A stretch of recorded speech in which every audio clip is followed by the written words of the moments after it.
Hi everybody, we're here at Zabriskie Point, our final stop for Death Valley. We've been in Death Valley for 2 days. We saw lots of cool things. The first thing we did was like the ghost town, which was pretty cool. In Beatty? No, where did we see that? Rhyolite. Rhyolite, which was really amazing. It was a ghost town. It used to house 10,000 people, but then it got totally abandoned because of the changing economic circumstances. Which was pretty cool. Yeah, that was really cool to see right at the gateway of going into Death Valley National Park. And the town of Beatty was really cute and cool. We had the best chili ever. Shout out to that chili place. That was nice. That was amazing. Cool place. And then the next thing we did was the sand dunes that day, which is already 2 days ago. It's crazy how time flies. Yeah. What did you like about the sand dunes? The Mesquite sand dunes felt like I was on another planet. I'd never stepped in sand that high up before, and it was kind of scary and freaking me out, but it was completely stable and there was really nothing to be scared of. And amazing pictures, just felt like otherworldly and very beautiful.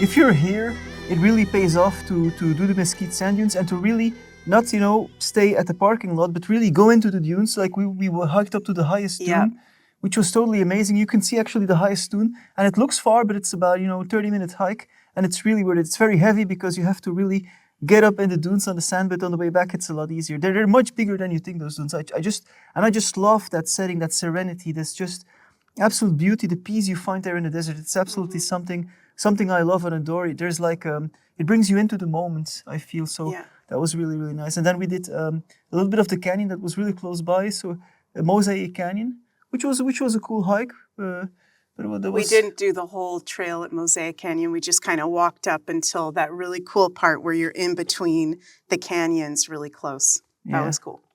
And so then on the second day the first thing we did was Badwater Basin, right? Which was we're going to show you the video here. It's just absolutely amazing.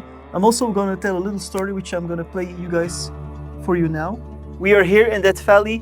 What an amazing place. Look at this salt flats. It's like we are on another planet.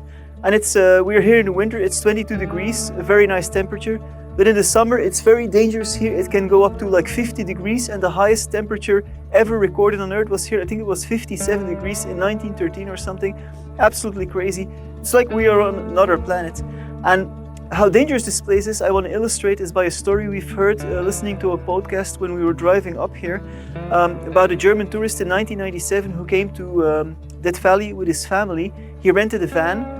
He drove out into the more remote areas because this park is huge. It's like the biggest park in the United States, except for the national parks in Alaska, which are huge. So it's the size of some small European countries.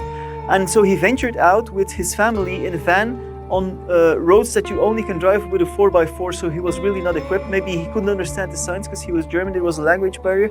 So anyway, they discovered his van totally empty a few weeks after it was reported missing, or a few months actually, after it was reported missing to the rental car place. So immediately they launched a search area, and they didn't find anything, of course, and then after 4 days they called it off because nobody can survive 3 months in this extreme environment. And then 13 years later, they found their bones about like 6 miles away from where they found the van.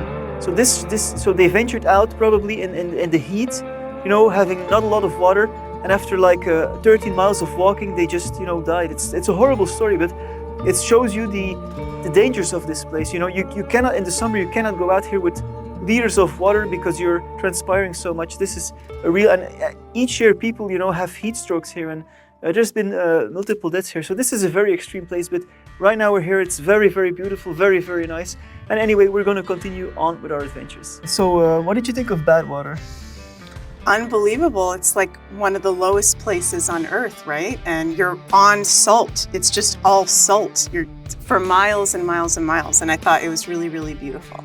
Yeah, it's like a world from another planet. It's just the vastness of it. It also pays off to venture out a little bit further so that you really get like an overview of the whole area.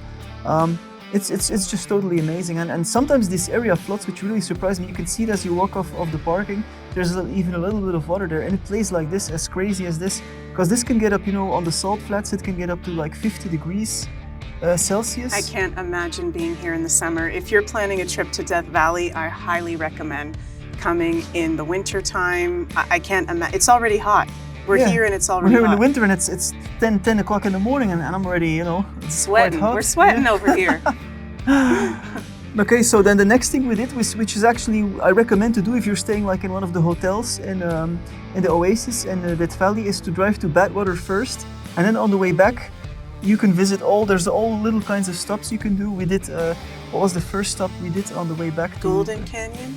Golden Canyon was one of the last ones. First we did the Natural Bridge. The Natural Bridge where we hiked. It's a cool like bridge, which it's a little hike, like about a mile hike where you know, you just get to see, it's like a little bit of a canyon too, and you get to see like the bridge at the end.